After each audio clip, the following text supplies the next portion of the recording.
दोस्तों capillary calculation को लेके बहुत से डाउट्स रहते हैं और आज मैं कोशिश करूंगा कि आपको पूरी इन्फॉर्मेशन दी जाए। तो फर्स्ट टाइम रिक्वेस्ट कर रहा हूं कि आप इस वीडियो को लास्ट तक देखिएगा। हेलो फ्रेंड्स, हम लोग आज बात करते हैं कैपिलरी ट्यूब के बारे में। काफ़ी लोगों को कन्फ्यूजन्स रहता है कि जो कैपिलरी ट्यूब है इसका यूसेज क्या है और अगर हमको कैपिलरी चेंज करना है तो किस तरीके से हम लोग कैपिलरी चेंज कर सकते हैं। दोस्तों कैपिलरी का तो पहला इस्तेमाल ये है कि आउटडोर से जो इंडोर को सप्लाई जा रही होती है रेफ्रिजरेंट की, तो ये कैपिलरी उसकी क्वांटिटी को कंट्रोल करती है और प्रेशर को कंट्रोल करती है। लिक्विड की कंडीशन में रेफ्रिजरेंट जो है वो कैपिलरी से गुजरता है और कूलिंग कॉइल में जाके एक्सपैंड होता है। तो कैपिलरी प्रेशर कंट्रोल करती है और उसके साथ साथ रेफ्रिजरेंट की क्वांटिटी भी कंट्रोल करती है।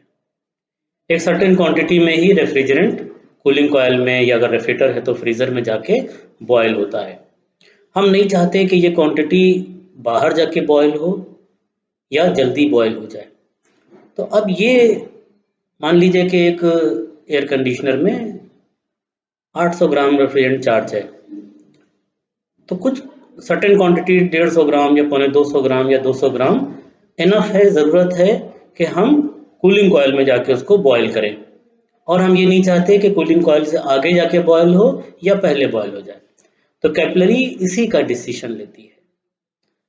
अब ये कंपनीज डिसाइड करती हैं कि किस वाले एयर कंडीशनर में उसकी डिज़ाइन के हिसाब से, उसके कंप्रेसर के हिसाब से कौन सी कैपिलरी लगेगी। तो अक्सर लोग पूछते हैं कि कौन सी कैपिलरी लगाएं।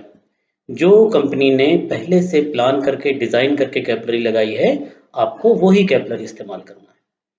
या कैपिलरी को निकाल के फिर कैपिलरी को मेजरमेंट का एक टूल आता है, उससे मेजर करके सेम लेंथ की, सेम क्वालिटी की, सेम होल की, सेम डायमीटर की कैपिलरी लगेगी। क्योंकि कंपनी ने बहुत से एयर कंडीशनर खराब करके एक बढ़िया कैपिलरी निकाली है और ये हर तरह से उस एयर कंडीशनर के लिए मोस्ट सुटेबल है। तो कभी भी आप लोग कैपिलरी अपनी मर्जी से ना चेंज करें, जो ऑलरेडी वहाँ पे फिटेड है, पहले से लगी हुई है, वही कैपिलरी यूज़ करें। अगर हम रेफ्रिजरेटर की बात करें तो यहाँ पे कैपिलरी का रोल और बढ़ जाता है, क्योंकि यहाँ पे हमको टेम्परेचर माइनस में ले जाना है। डिफरेंट टेम्परेचर्स के ऊपर कैपिलरी के डायमीटर चेंज हो जाते हैं। डिफरेंट रेफ्रिजरेंट्स के ऊपर भी कैपिलरी के डायमीटर्स चेंज हो जाते हैं। अब मान लीजिए एक रेफ्रिजरेटर है जिसमें 134A चार्ज है, तो उसकी कैपिलरी का डायमीटर डिफरेंट होगा। उसी की जगह पे pure hydrocarbon R600A isobutane charge है, तो डायमीटर डिफरेंट होगा। R12 जो चार्ज होती थी तो डायमीटर्स अलग होते थे। तो अब अगर आपके पास कोई कैपिलरी आई है, किसी ने चेंज कर दी है, आपको समझ में नहीं आ रहा कि कौन सी कैपिलरी यूज करें, तो एक थंब रूल है, हम लोग उसके हिसाब से कैपिलरीज को लेंथ और डायमीटर में चेंज कर सकते हैं। जैसे 0.028 की कैपिलरी, 28 नंबर की कैपिलरी लगेगी, तो ये करीब करीब 7.5-8 मीटर के आसपास, 7.5-8 फीट के आसपास रहेगी। 7.5-8 फीट के आसपास रहेगी। 29 नंबर की है तो 8-8.25 फीट होगी। 31 नंबर की है तो 9-9.25 फीट होगी। 33 नंबर की है तो ये कैपिलरी करीब करीब 10 फीट के आसपास होगी। इसी तरह से 36 की है तो 11-11.5 फीट कैपिलरी लगेगी। कैपिलरी कभी भी क्लीन वगैरह नहीं होती है। अक्सर हम यूट्यूब पे भी देखते हैं कि लोग कैपिलरी को क्लीन कर रहे हैं। कैपिलरी नॉर्मली क्लीन नहीं होती है। इसी तरह से ड्रायर हर बार आपको रिप्लेस करना होगा। बहुत से लोग सोचते हैं कि चलो ड्रायर, अभी तो 15 दिन पहले मशीन सेल हुई थी और ये ख़राब हो गई, वही ड्रायर यूज़ कर लें। ड्रायर के अंदर जो डिसिकेंट होता है, अभी हम लोग एक्टिवेटेड एल्यूमिना या एल्युमिनियम सील्स का इस्तेमाल कर रहे हैं। वो डिसिकेंट, वो सोखने वाला पदार्थ बहुत जल्दी से ख़राब हो जाता है जैसे ही उसके अंदर से रेफ्रिजरेंट पास होती है। तो दोस्तों एक बार रिव्यू करेंगे फिर से। कैपिलरी जो एयर कंडीशनर में यूज़ करी जा रही है, कंपनी ने जो डिसीजन लिया है वही कैपिलरी सही है, आप वही कैपिलरी लगाएं, उसी लेंथ की लगाएं। 2 लगी है तो 2 लगाइए, 3 लगी है तो 3 लगाइए, सिंगल कैपिलरी है तो सिंगल कैपिलरी यूज़ कीजिए। इसी तरह से रेफ्रिजरेटर में भी कैपिलरी जो कंपनी ने पहले से प्लान करके दी है वही कैपिलरी आप यूज करें। काम क्या है कैपिलरी का? रेफ्रिजरेंट के फ्लो को मेंटेन करना, उसकी क्वांटिटी को कंट्रोल करना, उसके प्रेशर को रिड्यूस करना। ये रेफ्रिजरेंट जब कैपिलरी से बड़े पाइप में पहुंचता है, इवेपोरेटर के पाइप में पहुंचता है, तो एकदम से इसके ऊपर से प्रेशर हट जाता है। प्रेशर की वजह से ये कंडेंसर में और कैपिलरी में उबल नहीं पाता है, बॉयल नहीं हो पाता है। तो जैसे ही हम प्रेशर हटाते हैं तो नॉर्मली जो रेफ्रिजरेंट्स हमारे होते हैं वो तो बहुत नीचे उबलने वाले होते हैं। R12 है तो -29.6 पर उबलेगा, R134 है तो -26.5 पे उबलेगा, R22 है तो -40 के आसपास उबलेगा, प्रोपेन है R290 तो वो भी 40-41 माइनस में जाके उबलेगा, R600 है तो -11.8 पे बॉयल होगा। तो इनके लिए बॉइलिंग पॉइंट जो है उसके हिसाब से बैक प्रेशर भी मेंटेन रखना होता है। नॉर्मली अगर आप रेफ्रिजरेटर में R600 चार्ज करेंगे तो बैक प्रेशर तो वैक्यूम में जाने वाला है या जीरो के आसपास रहने वाला है।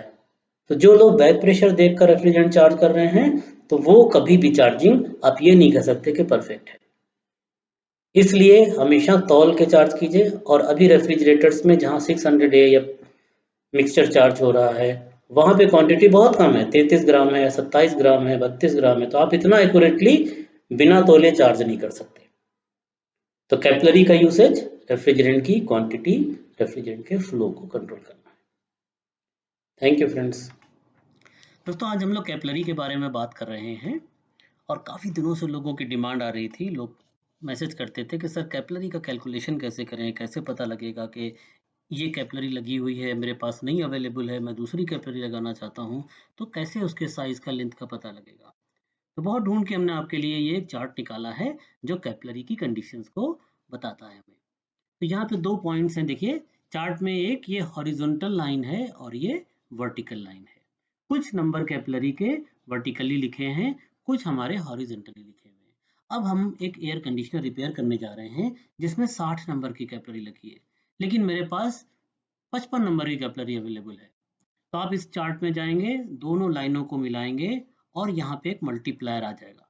यहाँ पे मल्टीप्लायर आया है 0.67। तो आइए देखते हैं कैसे इसको मल्टीप्लाई करना है। आपके पास जो एयर कंडीशनर आया है उसमें 60 नंबर की 29 इंच की 2 कैपिलरी लगी हैं और आपके पास इत्तेफाक से 55 इंच की कैपिलरी अवेलेबल है, या 60 नंबर की नहीं मिल रही है, 55 नंबर की मिल रही है। तब आप 55 नंबर की कैपिलरी ले आए। आपने ये चार्ट अपने सामने रखा, इसका प्रिंट आउट निकाल लीजिए या इसको स्क्रीनशॉट ले लीजिए, इसको बड़ा करके अपनी वर्कशॉप में लगा लीजिए। तो जब कभी भी आपके पास 55 नंबर अवेलेबल है, 60 नंबर की जगह पे 55 नंबर निकालना है, लगाना है, तो आपने हॉरिजॉन्टल पे वो नंबर देखा, वर्टिकल पे वो नंबर देखा और फिर ये मल्टीप्लायर हमारे पास 0.67 आ गया। बहुत सिंपली हमने क्या किया कि नंबर की कैपिलरी हमारे पास 60 नंबर की 29 इंच 2 कैपिलरी हमारे पास अवेलेबल थी, हम 55 नंबर की लगाना चाह रहे हैं, तो हम क्या करेंगे, 29 इंचेस जो उसकी लेंथ है उससे हमने इस मल्टीप्लायर को मल्टीप्लाई कर दिया। क्या निकल के आ गया, क्या 55 नंबर की कैपिलरी मेरे पास अवेलेबल है तो 19.5 इंच लगेगी, 2 पीस लगेंगे। इसी तरह से आपके पास एक, मान लीजिए कि वाटर कूलर बनने के लिए आया, उसमें 40 नंबर की कैपिलरी लगी है, 6 फीट 1, और आपके पास अवेलेबल कैपिलरी 44 नंबर की है। अब क्या करेंगे, तो यहाँ पे आप इस चार्ट में देखेंगे, ये मेरे पास अवेलेबल है 44 नंबर की, लगना कौन सी है, 40 नंबर की। क्या मल्टीप्लायर आ रहा है, 1.55 मल्टीप्लायर आ रहा है। अब मैंने क्या किया, सिंपली 40 नंबर की कैपिलरी थी, 6 इंच की कैपिलरी थी, मेरे पास 44 नंबर की थी, तो मैंने इस 6 इंच को 1.55 मल्टीप्लायर से मल्टीप्लाई कर लिया और मैं 9 फीट 11 इंच की कैपिलरी अब यूज कर सकता हूँ एक नंबर। तो इस तरह से आप लोग मल्टीप्लाई करके कैपिलरीज के डायमीटर्स निकाल, सॉरी डायमीटर नहीं, लेंथ निकाल सकते हैं अगर आपके पास नॉन डायमीटर अवेलेबल है। थैंक यू दोस्तों।